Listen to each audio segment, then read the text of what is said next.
即係我作品都係冇諗要收埋啲乜嘅。但係之前成日都講動畫又令到我可以講更加多嘢。我寫咗落去，啲人都唔知係真定假，咁我咪越寫越多真嘢，啲人都會覺得係真又好假又好。我中意曖昧啲、模糊啲。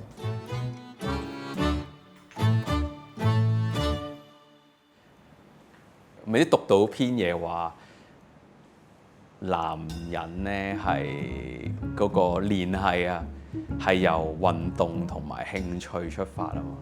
即係最近做下運動嘅時候咧，咁就有嗰啲桑拿房啊，跟住我就入去嗰啲桑拿房睇下咧，即係有啲人傾偈可以傾到鬧交，即係兩個陌生人嚟嘅。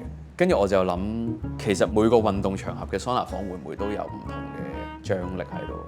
即係譬如高爾夫球玩完高爾夫球嗰班人嘅桑拿房，究竟係講緊情感嘅，定係講緊政治啊，定係公事啊？但係我又未必係講緊足球、高爾夫球，佢個 bonding 可能係講緊入邊嘅張力啊。其實我每條片都唔係有一個好 solid 嘅主題，總之俾任何 topic 我都將佢扭啫嘛。今次用高爾夫球，但係其實我入邊載住嘅嘢係好多小嘅主題載住喺嗰度，次次都冇乜故事性。我係可能想討論下啲無謂嘢，或者有啲感覺嘅，即係譬如你如果睇 golf 嘅 live 咧，佢成日唔知想捕捉個波喺空中㗎嘛，唔知有乜用？其實好多咁嘅濕星嘢咯。我啲作品都唔係好抽象嘅，都係噏，即係好似傾偈咁樣，講下自己諗啲乜咁樣。我唔係要講明俾人聽，或者要人明白我啊嘛。咁所以我覺得所有嘢都係點到即止啊，唔係話我諗每嘢點到即止啲。咁所以又唔使好多嘢係 make sense 嘅。咁嗰個多樣性就係你唔係要 make sense 先撞到出嚟咯。尤其是我喺上環嗰個鋪頭之後咧，我發覺原來匿埋咗好多人咯，即係唔係淨係香港，我諗相信全球都係。只不過佢唔係將佢做職業，佢係收埋係自己一個癖好興趣。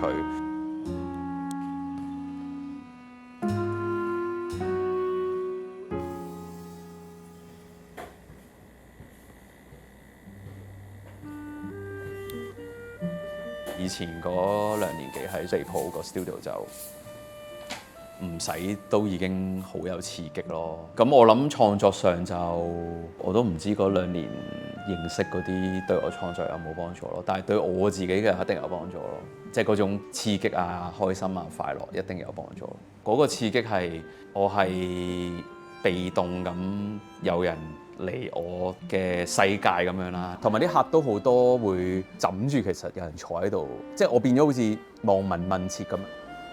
世界咁多人，趕唔切啊，要識晒咁多人，多啲交集咧會有趣好多咯。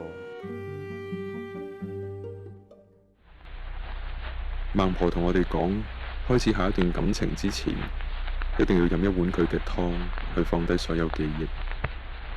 佢嘅口吻十足電台嗰啲垃圾愛情專家。